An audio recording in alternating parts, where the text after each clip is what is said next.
بسم اللہ الرحمن الرحیم۔ پچھلے ایپیسوڈ میں ہم شریعت کے بارے میں بات کر رہے تھے کہ اللہ نے ایک نئی امت کیونکہ کھڑا کر دیا تھا تو اس نئی امت کے لیے ایک نئی شریعت ہونا بھی بہت ضروری ہے۔ بلکہ ہم نے یہ بھی چیز دیکھی تھی کہ جو اللہ نے شریعت نبی محمد صلی اللہ علیہ وسلم کو دی ہے یہ موسیٰ علیہ السلام کی شریعت سے بہت زیادہ ملتی ہے۔ اب اسی ڈسکشن کو کنٹینیو کرتے ہوئے آیت 172 میں اللہ کہتے ہیں،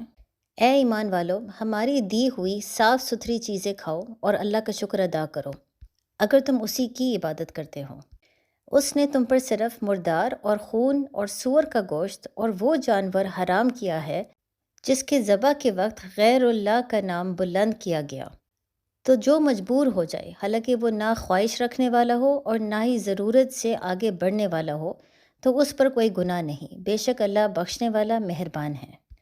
بے شک وہ لوگ جو اللہ کی نازل ہوئی کتاب کو چھپاتے ہیں اور اس کے بدلے ذلیل قیمت لیتے ہیں، وہ اپنے پیٹ میں آگ ہی بڑھتے ہیں، اور اللہ قیامت کے دن ان سے نہ کلام فرمائیں گے اور نہ ہی انہیں پاک کریں گے، اور ان کے لیے دردناک عذاب ہے۔ یہی وہ لوگ ہیں جنہوں نے ہدایت کے بدلے گمراہی اور بخشش کے بدلے عذاب خریدا، تو یہ کتنا آگ کو برداشت کرنے والے ہیں۔ یہ سزا اس لیے ہے کہ اللہ نے حق کے ساتھ کتاب نازل فرمائی، اور جن لوگوں نے اس کتاب میں اختلاف کیا وہ ضد میں آ کر نیکی سے دور ہو گئے ہیں۔ اب یہاں پر آپ دیکھ سکتے ہیں کہ اللہ مسلمانوں کو سمجھا رہی ہیں کہ تمام چیزیں ان کے لیے حلال اور پاک ہے، سوائے مردار، خون، سور کا گوشت اور کوئی ایسا گوشت جس پہ ذبح کرتے وقت اللہ کے نام کے سوا کوئی اور نام لیا جائے۔ یعنی گوشت کو ذبح کرتے وقت اللہ کا نام لینا اس لیے بہت ضروری ہے تاکہ ہم اللہ کا شکر ادا کریں۔ اب آج کل کے زمانے میں ایک نئی ڈبیٹ شروع ہو گئی ہے مسلمانوں میں، اور وہ یہ ہے کہ ذبح کرتے وقت کیا اللہ کا نام لینا ضروری ہے؟ اگر کسی نے کوئی گوشت ذبح کیا ہے اور اس میں کسی کا نام نہیں لیا، کسی اور بت کا نام نہیں لیا، لیکن اللہ کا نام بھی نہیں لیا، تو کیا وہ گوشت حلال نہیں ہو جاتا اس کے لیے؟ وہ لوگ یہ سمجھتے کہ اس آیت کے مطابق اللہ کے نام کے ساتھ کسی اور کا نام لینا حرام ہے، تو اگر آپ نے کسی کا نام نہیں لیا تو پھر وہ گوشت حلال ہو جاتا ہے۔ یہاں پر اگر آپ آیت کو بہت کیئرفلی دیکھیں تو اس میں اللہ ایک چیز کو واضح کرے کہ اللہ کا نام لینا تو بہت ضروری ہے، اللہ کے نام کے ساتھ کسی اور کا نام نہیں ہو سکتا۔ لہٰذا اگر گوشت کو ذبح کرتے وقت کسی کا نام نہ لیا جائے وہ بھی گوشت حرام ہو جاتا ہے۔ نام لینے کا مقصد ہی یہی ہے کہ ہم اللہ کا شکر ادا کریں۔ بلکہ یہاں پر آپ اسلام، جوڈیزم اور کرسچینٹی کے بیچ میں بہت زیادہ فرق دیکھیں گے۔ یہودی جو ہے وہ اللہ کا نام ضرور لیتے ہیں جب وہ گوشت کو ذبح کرتے ہیں۔ اس کے علاوہ ان کی شریعت کے مطابق کچھ ایسی چیزیں تھیں جو اللہ نے اس وقت ان کے لیے حرام کر دی، لیکن بعد میں اللہ نے امت محمد صلی اللہ علیہ وسلم کے لیے وہی چیزیں حلال کر دیں۔ لیکن اس کے ساتھ ساتھ یہودیوں کا یہ مسئلہ ہے کہ کچھ چیزیں اللہ نے ہمیشہ ان کے لیے حلال کی ہوئی تھی لیکن انہوں نے خود اپنے لیے وہ چیزیں حرام کر دی۔ یہاں پر بدعت میں وہ مبتلا ہو گئے، جس طرح اونٹ کا گوشت۔ اسی طرح اگر آپ عیسائیوں کو دیکھیں، عیسائیوں نے اپنے لیے سور کا گوشت حلال کر دیا ہے، حالانکہ عیسیٰ علیہ السلام موسیٰ علیہ السلام کی شریعت کو فالو کرتے تھے، بلکہ ان کی اپنی انجیل میں بھی یہ چیز واضح ہے کہ سور کا گوشت حرام ہے۔ لیکن ان کا ایک اپوسل تھا جس کا نام ہے پال، وہ عیسیٰ علیہ السلام کے کئی سالوں کے بعد آیا اور اس نے اپنی طرف سے تبدیلی یہ لے کر آیا کہ اللہ نے جو چیز بنائی ہے وہ پاک ہے، ہر چیز اچھی ہے، اس لیے اس کے کہنے پر سور کا گوشت بھی حلال کر دیا گیا۔ اور حیرانگی کی یہ بات ہے کہ عیسائی اس بات کو جانتے ہیں، وہ جانتے ہیں کہ ان کے بائبل میں سور کا گوشت حرام ہے، وہ جانتے ہیں کہ عیسیٰ علیہ السلام نے بھی یہ بات کی تھی کہ سور کا گوشت حرام ہے، لیکن کیونکہ وہ اپنی خواہشات کی پیروی کرتے ہیں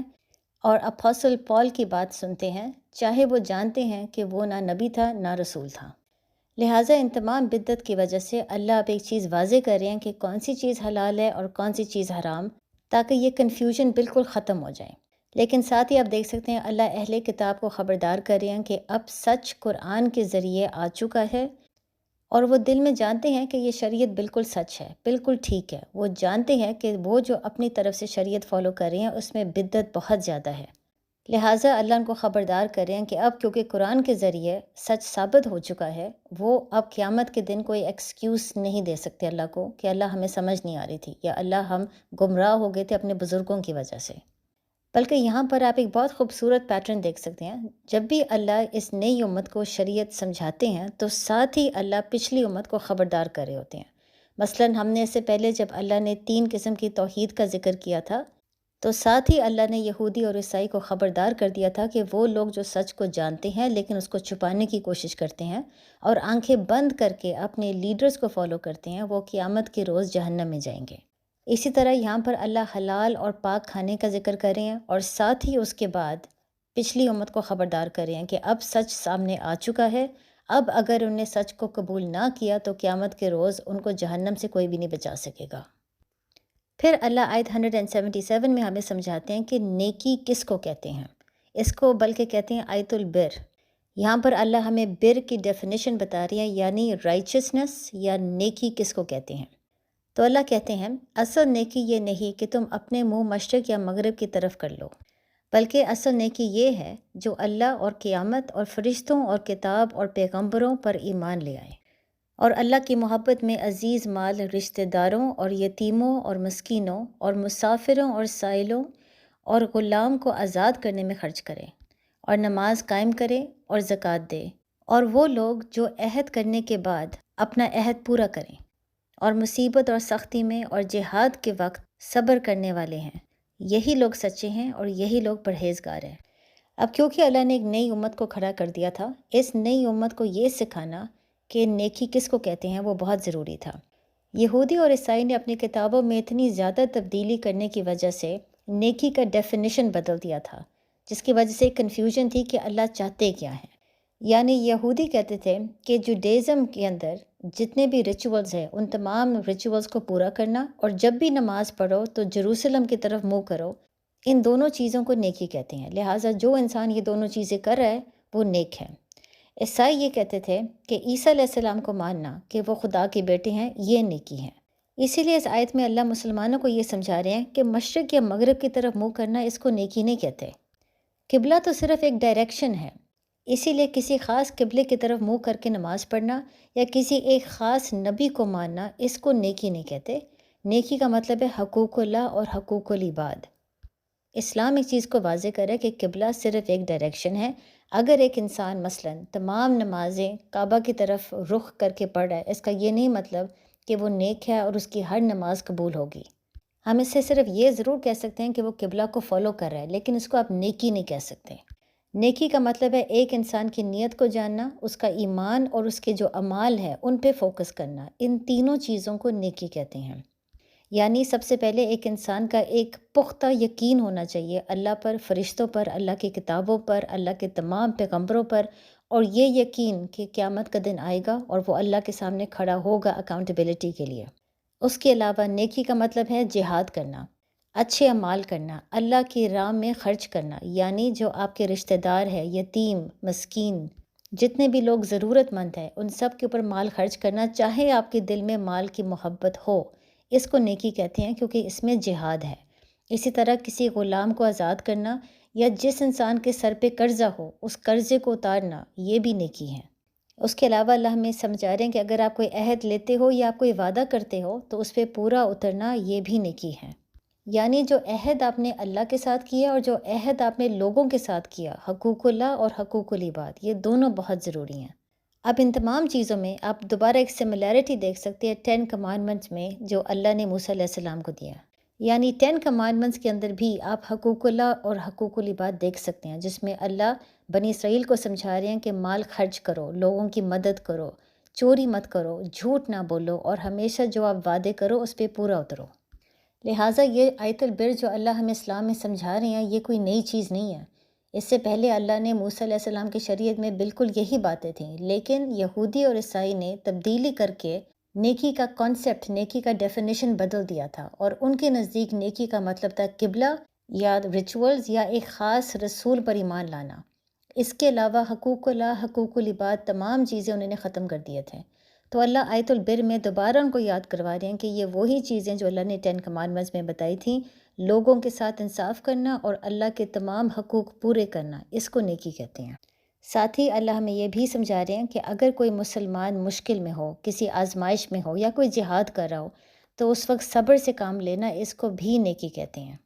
یہاں پر صبر کا یہ مطلب ہے کہ انسان کے اندر توکل ہو کہ اللہ کی مدد ضرور آئے گی، بجائے اس کے کہ وہ اللہ پر شک کرے یا وہ خوف میں اپنی زندگی گزارے یا وہ ہمیشہ ہی پریشان رہے، ڈپریشن میں چلا جائے، اس کے اندر امید ہونی چاہیے کہ اللہ نے مجھے اس آزمائش میں ڈالا ہے، اللہ ہی مجھے اس آزمائش سے نکالے گا۔ بلکہ یہاں پر اب آپ کو یہ بھی سمجھ آئے گی کہ اللہ نے پہلے توحید اور پھر حلال اور پاک کھانوں کے بعد آیت البر کا ذکر کیوں کیا۔ یہ کرنے سے اللہ عیسائی اور یہودی دونوں کو ایک بات سمجھا رہے ہیں کہ وہ کیسے کہہ سکتے ہیں کہ وہ سیدھے راستے پر ہیں۔ عیسائی یہ بات کیسے کہہ سکتے ہیں کہ وہ نیک ہیں، صرف اس لیے کیونکہ وہ عیسیٰ علیہ السلام پر ایمان رکھتے ہیں، جب وہ شرک کر رہے ہیں، عیسیٰ علیہ السلام کو انہوں نے خدا بنا لیا ہے، اور اس کے علاوہ وہ اس قسم کے کھانے کھا رہے ہیں جو عیسیٰ علیہ السلام خود کہتے تھے کہ وہ حرام ہیں۔ لہٰذا عیسائی کیسے کہہ سکتے ہیں کہ وہ جنت میں جائیں گے؟ یہودی کیسے کہہ سکتے ہیں کہ وہ جنت میں جائیں گے صرف اس لیے کیونکہ ان کا قبلہ جروسلم کی طرف ہے؟ حالانکہ وہ جانتے ہیں کہ انہوں نے اللہ کی کتابوں کو تبدیل کیا ہے، بدعت کر کے جو چیزیں اللہ نے حلال کی تھی ان کو حرام کر دیا ہے، اور جو اللہ کا پیغام ان کے پاس ہے اس کو چھپانے کی کوشش کی ہے۔ یعنی اتنے غلط حرکتیں کرنے کے بعد وہ کیسے کہہ سکتے ہیں کہ وہ سیدھے راستے پر ہے اور وہ جنت میں جائیں گے؟ وہ یہ کیسے سمجھ سکتے ہیں کہ وہ نیکی کے راستے پہ ہیں، حالانکہ انہوں نے حقوق اللہ اور حقوق العباد کو بالکل اگنور کیا ہوا ہے۔ اس کے بعد آیت 178 میں اللہ کہتے ہیں، اے ایمان والو، تم پر مقتولوں کے خون کا بدلہ لینا فرض کر دیا گیا، آزاد کے بدلے آزاد اور غلام کے بدلے غلام اور عورت کے بدلے عورت، تو جس کے لیے اس کے بھائی کی طرف سے کچھ معافی دے دی جائے تو اچھے طریقے سے مطالبہ ہو اور وارث کو اچھے طریقے سے ادائیگی ہو، یہ تمہارے رب کی طرف سے آسانی اور رحمت ہے۔ تو اس کے بعد جو زیادتی کرے گا اس کے لیے دردناک عذاب ہے۔ اور اے عقل مندو، خون کا بدلہ لینے میں ہی تمہاری زندگی ہے تاکہ تم بچو۔ اب یہاں پر آپ دوبارہ ایک سملیرٹی دیکھ سکتے ہیں اس شریعت میں اور جو شریعت اللہ نے موسیٰ علیہ السلام پر نازل کی تھی، کیونکہ 10 کمانڈمنٹس میں بھی اللہ اس چیز کا ذکر کرتے ہیں کہ کسی کا قتل کرنا حرام ہے۔ اسی طرح اللہ یہاں پر بھی سمجھا رہے ہیں کہ کسی بھی انسان کا جان بوجھ کے قتل کرنا بہت بڑا گناہ ہے، اور لہٰذا اس کی بہت بڑی سزا بھی ہونی چاہیے، جس کو کہتے ہیں قصاص۔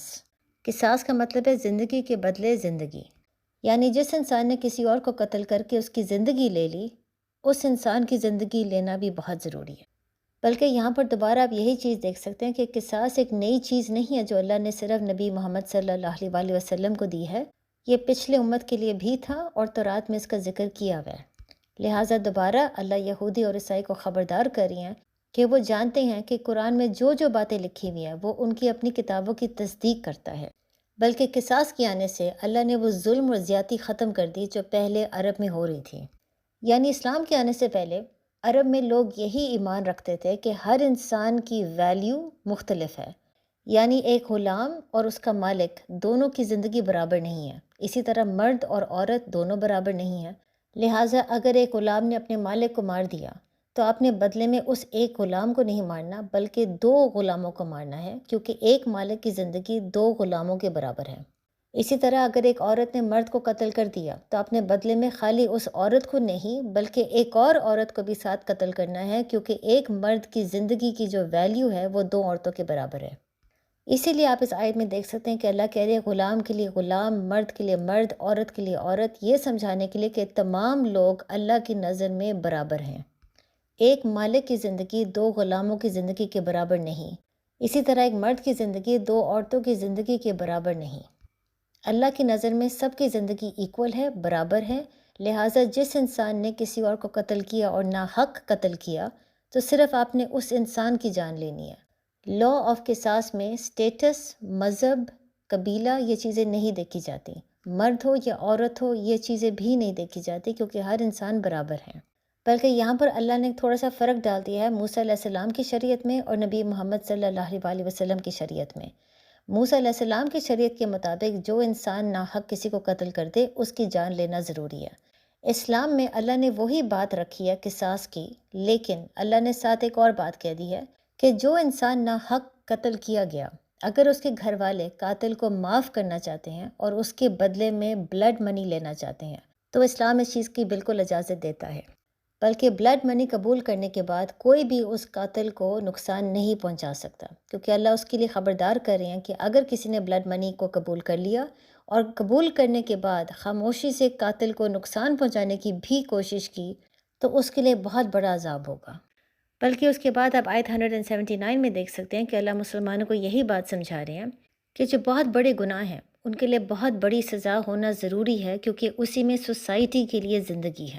اگر سوسائٹی لا آف قصاص کو امپلیمنٹ نہیں کرے گی، اس کو نہیں مانے گی، تو پھر آہستہ آہستہ اس قسم کے گناہ سوسائٹی میں پھیل جائیں گی، اور اس کی وجہ سے سوسائٹی میں فساد بھی بہت عام ہو جائے گا۔ بلکہ ہم یہ بھی دیکھ سکتے ہیں کہ نبی محمد صلی اللہ علیہ وآلہ وسلم بہت زیادہ لوگوں کو اس بات پہ انکریج کرتے تھے کہ اگر ہو سکے تو پھر معاف کرنا بہتر ہے، بلڈ منی ایکسیپٹ کر کے قاتل کو معاف کرنا بہتر ہے، خاص طور پہ جب آپ کو یہ سمجھ آ جائے کہ قصاص لینے سے زندگی مزید مشکل ہو جائے گی۔ مثلاً اگر ایک باپ ہے اور اس کے 2 بیٹے ہیں، اگر ایک بیٹے نے دوسرے بیٹے کو قتل کر دیا تو قصاص لینے پر باپ ایک ہی دن میں دونوں بیٹوں کو کھو دے گا۔ اس لیے کچھ خاص اس قسم کے سچویشنز ہوتی ہیں جس میں معاف کرنا بہتر ہے۔ لیکن ہم ساتھ یہ بھی دیکھ سکتے ہیں کہ جہاں پر نبی محمد صلی اللہ علیہ وآلہ وسلم لوگوں کو معاف کرنے پر انکریج کرتے تھے، اگر کسی کو بہت ظلم اور زیادتی کے ساتھ قتل کیا گیا ہو، وہاں پر نبی قصاص انکریج کرتے تھے۔ مثلاً ایک ایسا کیس بھی آیا تھا نبی کے پاس جس میں ایک یہودی نے اپنے غلام کو بہت ظلم کے ساتھ قتل کیا، اس کا سر 2 پتھروں کے بیچ میں کرش کر دیا۔ وہاں پر نبی نے کوئی معافی کی گنجائش ہی نہیں رکھی، کیونکہ ایسے قاتل کو قتل کرنا بہت ضروری ہے۔ اس کے بعد آیت 180 میں اللہ کہتے ہیں، تم پر فرض کیا گیا ہے کہ جب تم میں سے کسی کو موت آئے تو اگر وہ کچھ مال چھوڑے تو اپنے ماں باپ اور قریب کے رشتہ داروں کے لیے اچھے طریقے سے وصیت کر جائے۔ یہ پرہیزگاروں پر واجب ہے، اور جو شخص وصیت کو سننے کے بعد بدل ڈالے تو اس کے بدلنے کا گناہ انہی لوگوں پر ہے جو اس کو بدلے، اور بے شک خدا سنتا جانتا ہے۔ اگر کسی کو وصیت کرنے والے کی طرف سے طرفداری یا حق تلفی کا اندیشہ ہو تو اگر وہ وارثوں میں صلح کرا دے تو اس پر کچھ گناہ نہیں، بے شک خدا بخشنے والا رحم والا ہے۔ یہاں پر پھر آپ ایک سملیرٹی دیکھ سکتے ہیں موسیٰ علیہ السلام کے 10 کمانڈمنٹس میں اور جو اللہ نے شریعت نبی کو دی ہے، کیونکہ 10 کمانڈمنٹس میں بھی اللہ نے بنی اسرائیل کو یہ بات واضح کر دیا تھا کہ ماں باپ کا خیال رکھنا بہت ضروری ہے۔ اسی طرح آپ یہاں پہ دیکھ سکتے ہیں کہ اللہ مسلمانوں کو یہ بات سمجھا رہے ہیں کہ اگر کسی کو موت آ جائے تو اس کے لیے بہت ضروری ہے کہ وہ اپنے قریبی رشتہ دار اور اپنے ماں باپ کے لیے کچھ وصیت کرے۔ اب یہ چیز مسلمانوں کے لیے بہت نئی تھی، کیونکہ عرب میں اسلام کے آنے سے پہلے اگر کوئی انسان فوت ہو جاتا تھا تو اس کے تمام مال اور دولت ہمیشہ اس کے بیٹے کو ملتی تھی، اس کی بیوی کو، بیٹیوں کو، ماں باپ کو یا اس کے غریب رشتہ داروں کو کچھ بھی نہیں ملتا تھا، اور مسلمان اس چیز کے عادی تھے۔ اسی لیے جب اچانک یہ حکم آ گیا کہ اگر آپ موت کے قریب ہو تو وصیت کرو، اور وصیت میں صرف اپنے بیٹوں کے بارے میں نہیں سوچنا بلکہ بیٹیوں کے بارے میں، بیوی کے بارے میں، بزرگ ماں باپ کے بارے میں سوچو، یہ اس وقت ان کے لیے بہت نئی چیز تھی۔ اللہ ان کو یہی سمجھانے کی کوشش کر رہے تھے کہ عورتوں کے لیے بھی کچھ چھوڑ کے جاؤ، چاہے وہ آپ کی بیوی ہو یا آپ کی بیٹیاں ہوں، تاکہ وہ کل کو کسی اور پہ فائنینشلی ڈپینڈنٹ نہ ہوں۔ اسی طرح اللہ ان کو یہ سمجھا رہے تھے کہ اپنے بزرگ ماں باپ کے لیے کچھ چھوڑو، تاکہ جو لوگ بزرگ ہیں وہ دوسروں پہ ڈپینڈنٹ نہ ہوں۔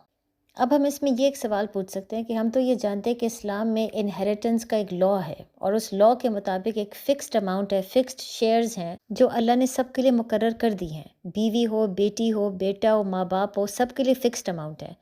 تو اگر اللہ نے اس لاء کے مطابق ہر چیز کو پہلے سے فکس کر دیا ہے، مقرر کر دیا ہے، تو یہاں پر اللہ کیوں مسلمانوں کو بتا رہے ہیں کہ اپنی طرف سے جو بھی آپ وصیت کرنا چاہو آپ ضرور کرو، لیکن کچھ ضرور ماں باپ کے لیے چھوڑ دیا کرو، کیونکہ اللہ جانتے تھے کہ مسلمانوں کے لیے اپنے مال اور دولت میں اپنی بیٹی یا بیوی یا اپنے ماں باپ کے لیے کوئی وصیت کرنا ایک بالکل نیا کانسیپٹ تھا۔ اس لیے اللہ نے فوراً جو انہیریٹنس کے لاز ہیں، جو فکسڈ اماؤنٹ اللہ نے مقرر کر دیے ہیں، اللہ نے اس کا ذکر شروع میں نہیں کیا، کیونکہ اللہ جانتے تھے کہ جو چیز مسلمانوں نے پہلے کبھی بھی نہیں کیا، وہ اچانک جب اللہ ان کے اوپر نافذ کریں گے تو کئی لوگ ہو سکتا ہے اسلام سے بھاگ جائیں، کئی لوگوں کو شاید یہ شریعت بہت زیادہ مشکل محسوس ہو۔ اسی لیے شروع میں اللہ نے ایک بہت لینینٹ اور بہت آسان قسم کا ان کو حکم دیا، اور وہ یہ ہے کہ آپ نے جتنا بھی مقرر کرنا ہے آپ اپنی طرف سے وصیت میں مقرر کر دیں۔ جو بھی آپ وصیت میں اپنے ماں باپ کو، اپنی بیوی یا بیٹیوں کو دینا چاہتے ہیں آپ ضرور دے سکتے ہیں،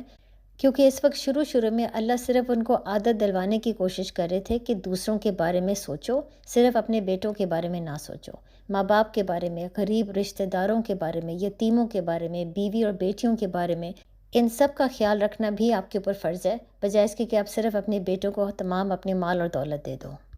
لہٰذا بعد میں جب مسلمانوں کو وصیت دینے کی عادت ہو گئی تھی، دوسروں کے بارے میں سوچنے کی عادت ہو گئی تھی، اس کے بعد اللہ نے انہیریٹنس لاء کو نازل کیا تھا، جس میں ایک فکسڈ اماؤنٹ، فکسڈ شیئر اللہ نے مقرر کر دیا تھا بیوی، بیٹی، بیٹا، ماں باپ، تمام لوگوں کے لیے۔ اس کے علاوہ آپ ان آیت میں ایک اور چیز دیکھ سکتے ہیں، کیونکہ ابھی تک انہیریٹنس لاء اللہ نے نازل نہیں کیا تھا، کیونکہ ابھی تک اللہ مسلمانوں کو یہی سمجھا رہے تھے کہ جو انسان موت کے قریب آ جائے وہ اپنی طرف سے جو وصیت کرنا چاہے وہ ضرور کر سکتا ہے۔ تو اس میں پھر ایک مسئلہ آ گیا تھا کہ جو وصیت سننے والا ہے اس کے اوپر فرض ہو جاتا ہے کہ جو انسان فوت ہو گیا ہے اس کی وصیت کے مطابق تمام اس کا مال ڈسٹریبیوٹ کروائے، وہ اس کی وصیت بدل نہیں سکتا۔ لیکن ظاہر ہے اگر کسی کی نیت خراب ہو جائے تو وہ وصیت میں تبدیلی لا سکتا ہے صرف اپنے پرسنل فائدے کے لیے۔ اس میں پھر اللہ ہمیں یہ سمجھا رہے ہیں کہ اگر کسی کو یہ اندیشہ ہو کہ جو انسان کسی اور کا مال تقسیم کر رہا ہے وہ زیادتی کر رہا ہے، اس نے وصیت میں شاید کوئی تبدیلی کی ہو جس کی وجہ سے وارثوں کے بیچ میں اختلاف ہو سکتے ہیں، تو پھر ایسے انسان کو اللہ اجازت دے رہے ہیں کہ وہ بیچ میں آ کے ایک بہتر طریقے سے مال کو ڈسٹریبیوٹ کرے، ایک ایسے طریقے سے جس کے ذریعے وارثوں میں صلح ہو جائے اور اختلاف نہ ہو۔ لیکن ظاہر ہے یہ تمام حکم اس وقت تھے جب انہیریٹنس لاء ابھی تک اللہ نے نازل نہیں کیا ہوا تھا۔ ایک دفعہ انہیریٹنس لاء نازل ہو گیا اور سب کو یہ سمجھ آ گئی کہ ہر انسان کے کیا شیئر ہے جو اللہ نے مقرر کر دیا ہے، تو پھر یہ تمام مسئلے مسائل ختم ہو جاتے تھے۔ پھر کسی ایک گروہ کے ساتھ ظلم اور زیادتی والا کانسیپٹ تھا ہی نہیں، بلکہ آگے جا کے جب آپ اسلامک انہیریٹنس لاء پڑھیں گے تو آپ پھر یہ دیکھ سکتے ہیں کہ بہت بڑا فرق ہے ہماری شریعت میں اور موسیٰ علیہ السلام کی شریعت میں۔ موسیٰ علیہ السلام کی شریعت کے مطابق جب کوئی فوت ہو جاتا ہے تو اس کے مال اور دولت ہمیشہ اس کی بیٹوں کو ملتا ہے، بیٹیوں کو کچھ بھی نہیں ملتا، بیٹیوں کو صرف تب ملے گا اگر ایک انسان کے پاس کوئی بیٹا ہی نہیں تھا۔ اب اس کے بیچ میں حکمت کیا ہے؟ حکمت یہ ہے کہ اس زمانے میں بنی اسرائیل قبیلوں میں رہتے تھے، اور یہ بات میں نے آپ کو پہلے بھی بتائی تھے کہ ان کے پاس ٹوٹل 12 قبیلے تھے۔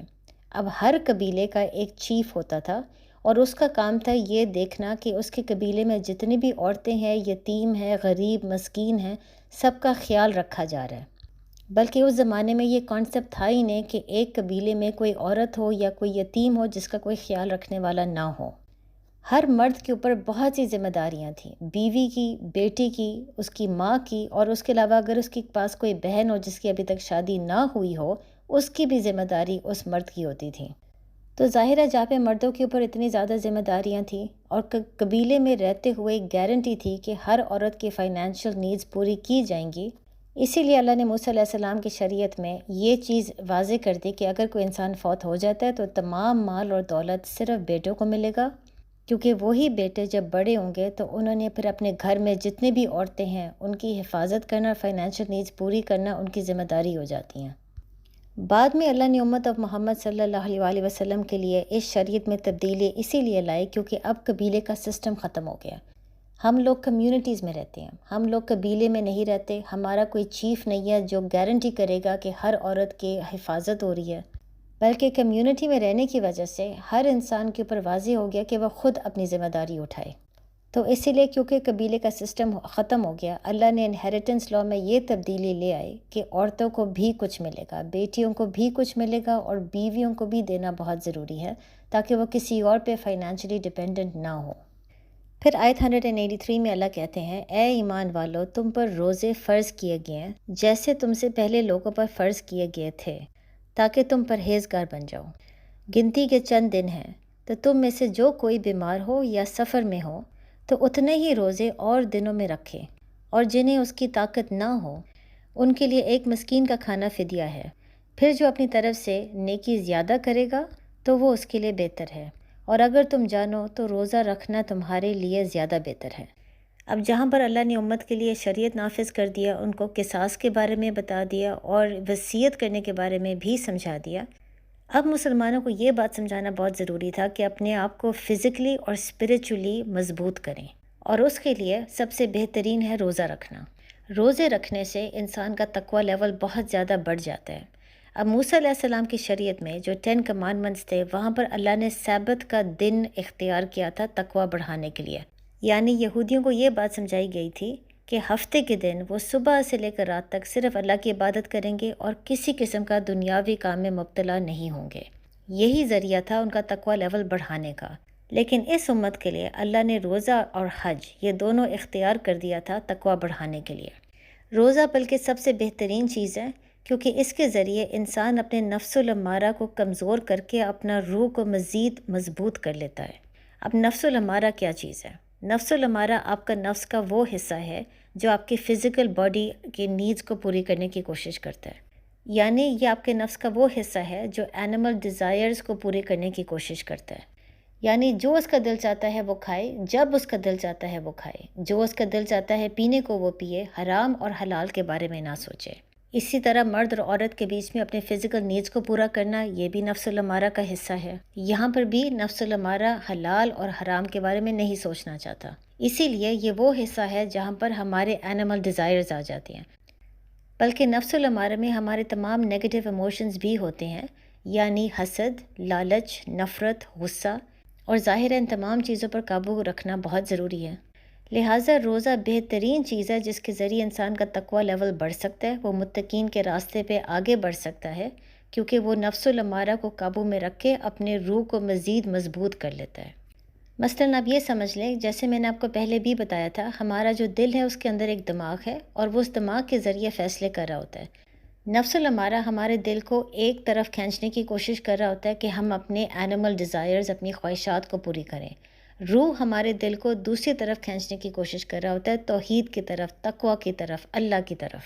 جب بھی دل ایک ایسا فیصلہ کرے گا جو نفس الامارہ کے حق میں ہے، تب اس کے دل میں ایک چھوٹا سا داغ آ جاتا ہے۔ اگر وہ فوراً اپنی غلطی کو سمجھ جائے اور اللہ سے توبہ کرے تو وہ فوراً داغ ختم ہو جاتا ہے اور اس کا دل پاک اور صاف دوبارہ سے ہو جاتا ہے۔ اگر وہ اپنی غلطی کو نہ سمجھے اور مزید نفس الامارہ کی باتیں سننا شروع کر دے تو وہ داغ بڑھتے بڑھتے بالکل ایک بیماری کی طرح اس کے پورے دل کو کور کر لیتی ہے۔ اور ظاہر ہے جب ایک انسان کا دل پورا کا پورا اس بیماری سے کور ہو جائے تو پھر اس کے اندر صحیح اور غلط کی صلاحیت ختم ہو جاتی ہے، پھر وہ سمم بکمن عمیون ہو جاتا ہے۔ اس وقت اس انسان میں اور جانور میں کوئی فرق ہی نہیں رہتا، یعنی اس کا تقوی لیول بالکل ختم ہو جاتا ہے، اس کو یہ سمجھ ہی نہیں آتی کہ کچھ چیزیں صحیح ہیں، کچھ چیزیں غلط ہیں۔ تو روزے کا فائدہ یہ ہے کہ روزہ رکھنے سے جب ہمارا تقوی لیول بڑھ جاتا ہے تو آہستہ آہستہ ہمارے دل کے اوپر جو داغ ہیں وہ بھی سارے صاف ہو جاتے ہیں، وہ تمام داغ مٹ جاتے ہیں۔ اور وہ اس لیے کیونکہ روزے میں صرف یہ نہیں کہ آپ نے اپنے نفس الامارہ کو کنٹرول کرنا ہے، بلکہ آپ نے اپنے تمام اعمال، سوچ، الفاظ، ایموشنز، ہر چیز کو قابو میں رکھنا ہے۔ یعنی روزے کا یہ نہیں مطلب کہ نفس الامارہ کو بالکل ختم کیا جائے، کیونکہ نفس الامارہ ختم ہو ہی نہیں سکتا۔ روزے کا فائدہ صرف یہ ہے کہ اس کے ذریعے ہم نفس الامارہ کو قابو میں رکھ سکتے ہیں۔ بلکہ یہی وجہ ہے کہ اللہ ہمیں سمجھا رہے ہیں آیت 183 میں کہ روزہ ایک نیا کانسیپٹ نہیں ہے جو اس امت کو ملا ہے، پچھلے لوگوں کو بھی اللہ نے روزے کا حکم دیا تھا۔ بلکہ یہودی اور عیسائی بھی اس بات کو جانتے ہیں۔ ان کا ایمان یہ ہے کہ اگر ایک انسان بہت زیادہ غلطی کرے، بہت بڑا گناہ کرے، تو روزہ رکھنا بہت اچھی چیز ہوتی ہے، اس کے ذریعے اللہ انسان کو معاف کر دیتا ہے۔ بلکہ اس کے علاوہ ان کا یہ بھی ایمان ہے کہ اگر قوم کے اوپر بہت زیادہ مشکل وقت آ رہا ہو، کوئی بہت بڑی آزمائش میں ہو، تو روزہ رکھنے سے اللہ اس قوم پر نعمتیں بھیجتا ہے۔ بلکہ ان کے پاس تورات میں بھی اس قسم کے بہت زیادہ مثال ہیں کہ جب بنی اسرائیل کی قوم نے زیادتی کی، ظلم کیا، اللہ کے حدود کو توڑنے کی کوشش کی، تو پیغمبر ان کو یہی سمجھاتے تھے کہ روزہ رکھو تاکہ اللہ کی سزا ہم پہ نہ آئے اور اللہ ہمیں معاف کر دے۔ کئی جگہوں پہ اس چیز کا بھی ذکر ہوا ہے کہ بنی اسرائیل جب کسی جنگ میں شریک ہوتے تھے تو روزہ رکھتے تھے، یہ سوچ کے کہ کیونکہ ہم نے روزہ رکھا ہوا ہے تو اللہ کی مدد ضرور آئے گی۔ لیکن یہاں پر ہم ایک سوال پوچھ سکتے ہیں، جو آیت 183 ہے اس میں اللہ رمضان کا مہینے کے بارے میں بات نہیں کر رہے۔ اللہ یہ نہیں کہہ رہا کہ ایک پورا مہینہ ہے جس میں مسلمانوں نے روزہ رکھنا ہے، بلکہ چند دنوں کے بارے میں بات ہو رہی ہے۔ یہ سب سے پہلے حکم آیا تھا اور وہ یہ تھا کہ ایک ہفتے میں 3 دن ہے جس میں مسلمانوں کو سمجھایا جا رہا تھا کہ روزہ رکھنا شروع کرے۔